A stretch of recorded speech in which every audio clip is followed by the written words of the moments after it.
I started whenever streaming services started adding ads and tiers. That's when it started. Cop me a Fire Stick off the Amazon-y. Looked up a tutorial by some Indian dude. You know the rest. You know the rest from the Amazon-y, bro. It's easy to find tutorials for the Amazon-y, bro. How is one way we fight against greed? We don't indulge in their practices. If you're going to be dishonorable, if you're going to be a dishonorable company, it's only fair for me to be a dishonorable man. Like, even with my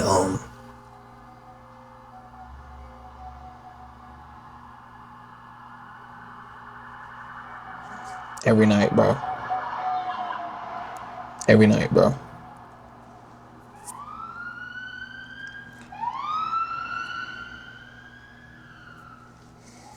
Even with my Wi-Fi plan that I got, I get Hulu for free. Still ads, bro. Like, why are there ads, bro? Even with my Wi-Fi plan I got, I get Hulu for free. Still get ads for it, bro. Like, why are we adding ads to a fucking streaming service? We should have just stuck with cable television or direct TV, like on demand shit, bro. Like, what the fuck? Anyways, we got piracy is the logical solution. Like, subscribe, and let's get into it, bro. If buying isn't owning, then piracy isn't stealing, which is why piracy is no longer seen as digital theft reserved for risk takers and your plug who knew a sketchy website. Now it's easier and more convenient than ever. A long way in piracy. I remember being younger in like the early 2010s and having to pirate from bootleg CDs, bro. Motherfuckers staying in shadows, standing up in the movies and walking past the screen and shit. I remember that. I remember that shit, bro. Now it's just easy as 1, 2, 3. That motherfuckers on my laptop in an instant, bro. That's so funny. TV, movies, sports, live events, whatever you want for free. It's become so normalized that piracy sites are getting more yearly visits than every streaming service combined. But this makes sense when you consider that every facet of the entertainment industry has been destroyed by corporations. Even if you're not a sports fan, you will relate to this struggle, because you need to see how insanely difficult. When did Patrick CC look like Captain Price? Or is this not Patrick CC? That is Patrick CC.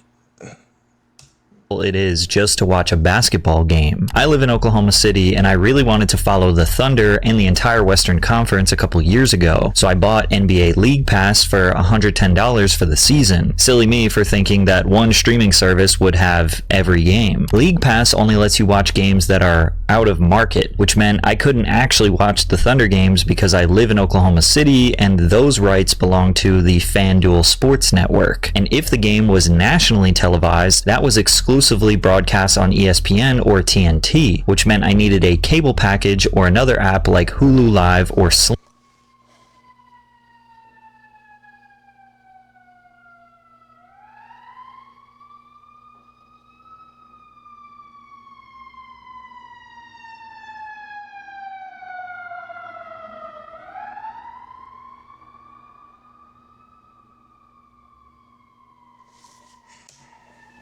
Just to catch the games literally happening in my city. As of right now, if you want to guarantee that you will be able to watch all of the NBA games in the US when they are actually happening live, you need to have ESPN, which requires you to have Hulu plus Live TV or YouTube TV or Sling Orange TV or with an upgraded cable package. Then you need Peacock, which is $11 per month. Then you need Prime Video, which is $9 per month, and ABC, which would come with your basic local cable subscription. The cheapest way to guarantee every game would be $66 in subscriptions and whatever your basic cable costs these days, which is on average. Don't forget the tiers.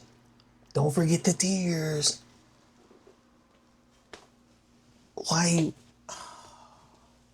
Like, I condone stealing, bro. Pirate, bro. Please pirate. About $25, so roughly $91 per month just to watch basketball, the cheapest. Now, me personally, I would never pirate anything. That is behavior I absolutely condemn. But I'm not surprised anyone who would do it when all you gotta do is go to one of the many widely available free websites, click the extremely clean and clear interface that says the exact game or event you are looking for, and just watch it for free. But honestly, we should have seen this terrible streaming climate coming from a mile away, because as they say, nothing good lasts forever. And to understand why piracy is so rampant today, we have to understand this detailed list of problems that piracy solves. Netflix used to be $8 per month, and it had a deep catalog of some of the most popular shows ever made. The Office, Friends, Breaking Bad, Dexter, Family Guy, American Horror. I genuinely think Netflix doesn't want to be around anymore. There's no way as a CEO I remove some of my best performing shows. I bump up subscription prices. I make new tiers and shit. I disable like the family sharing. Like they want to get bought out, bro. You can tell they want to get bought out.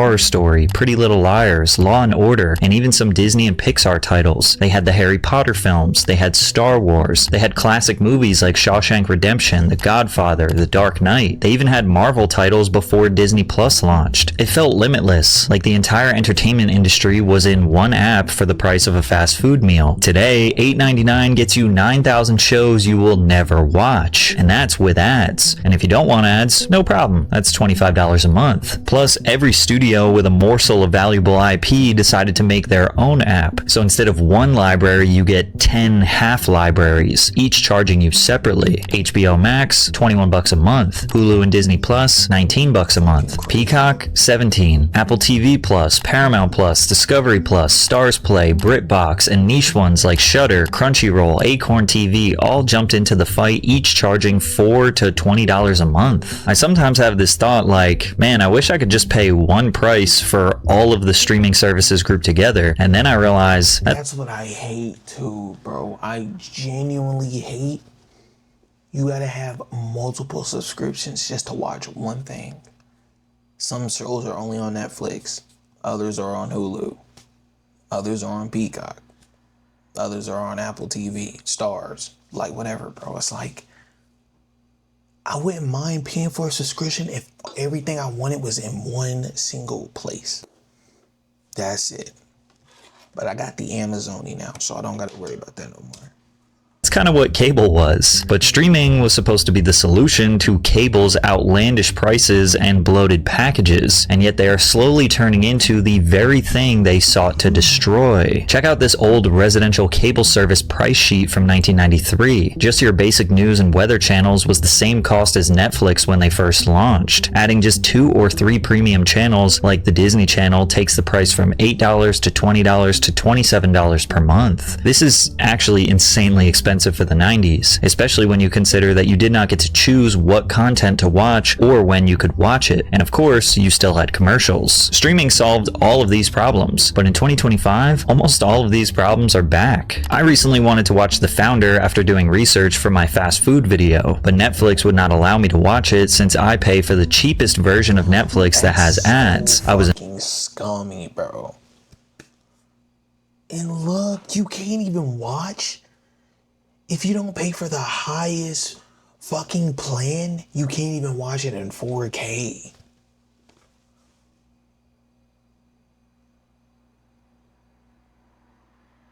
Are you fucking serious?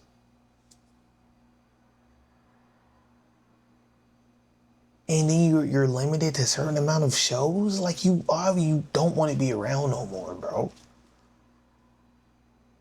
Literally, this is like fucking robbery. Stupid, bro. Annoyed, but I thought maybe it had something to do with McDonald's having some sort of strict licensing issue that forced Netflix to lock it behind the premium tier. But it turns out there are 138 movies and TV series blocked on Netflix advertising tier. For $8 per month, you cannot watch Spider-Man, White Chicks, Boys in the Hood, or even the Garfield movie. Half the time, you don't even know whether something isn't available or not because of licensing contracts, region restrictions, or just because you're on the wrong subscription plan. The The end result feels exactly like cable again, paying more money just to unlock what you thought you were already paying for, thus making piracy the logical solution. You can go to these super cool websites that I never endorse because that is wrong and immoral, and just search basically any movie and get a high definition download. However, cable being much more expensive actually did have a slight benefit that nobody realized at the time. The competition for ratings meant that the shows that survived were usually the best of the best. Every network was fighting for limited primetime slots, and if a show could not pull in millions of viewers week after week, it was canceled. There was no filler at primetime. Seinfeld, Friends, The Simpsons, The X-Files, Sex and the City, Buffy the Vampire Slayer, The Fresh Prince of Bel-Air. I could go on and on. Networks weren't pumping out hundreds of new series every year just to fill catalog space. They were making sure the few shows they produced had the writing, acting, and budgets to succeed. And to no surprise at all, these old shows are still dominating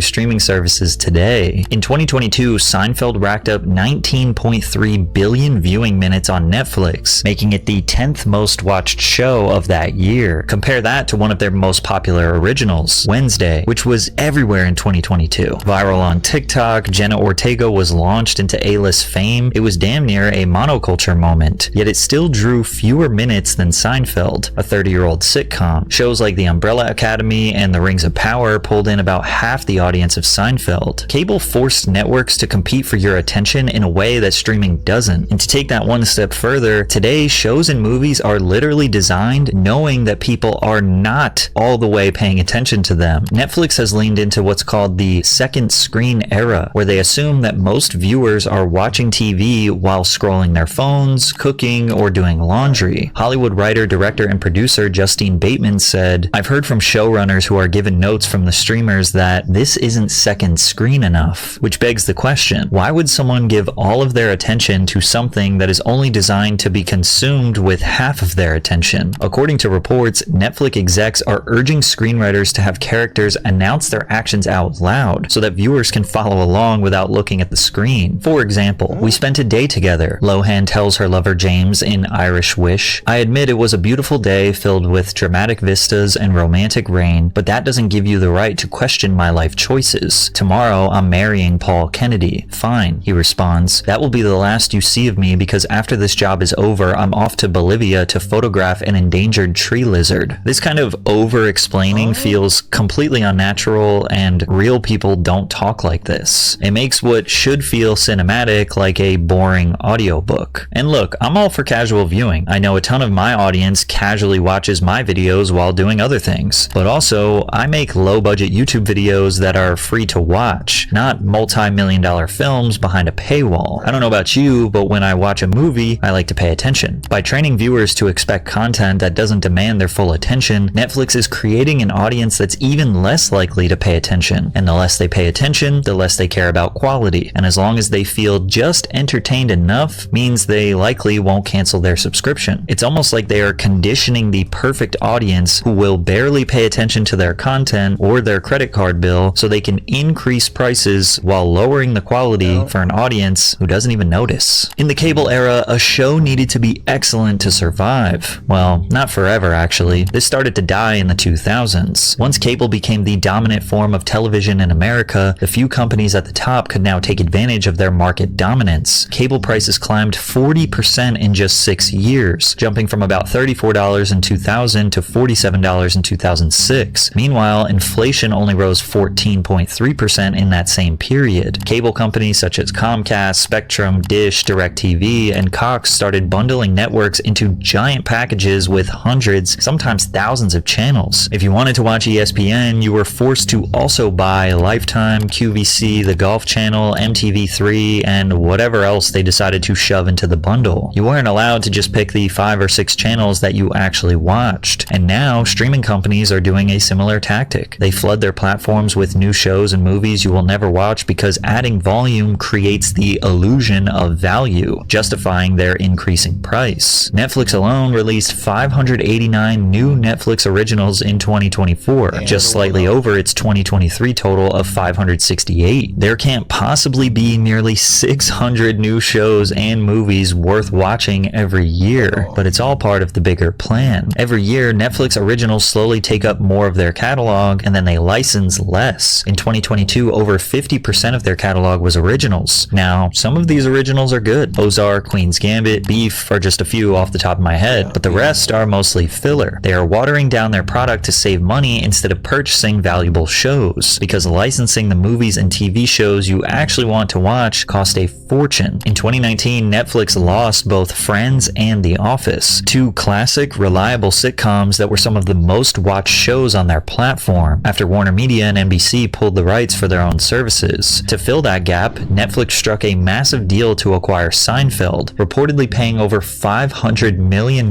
for global streaming rights, and that's only $500 million for Seinfeld, but not The Office? The Office is probably one of the most popular shows ever.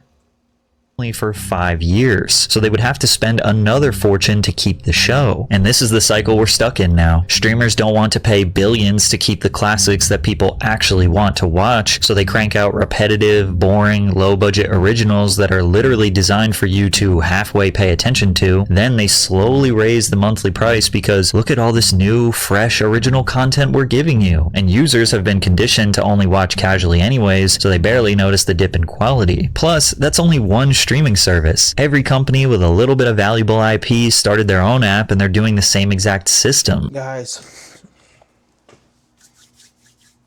I'm not encouraging you, bro. Pirating is wrong. Pirating is bad and should never be done, bro. Like, if you pirate, you're genuinely scum of the earth, bro. If you pirate, you're genuinely scum of the earth, bro. These corporations work so hard to put out this content, and you're over here stealing content with Amazon Fire Sticks. Scum of the earth, bro. If you pirate, I don't like you, bro. If you pirate, I don't like you, bro. Genuinely, one of the worst people on earth. You're the reason this country's going to shit.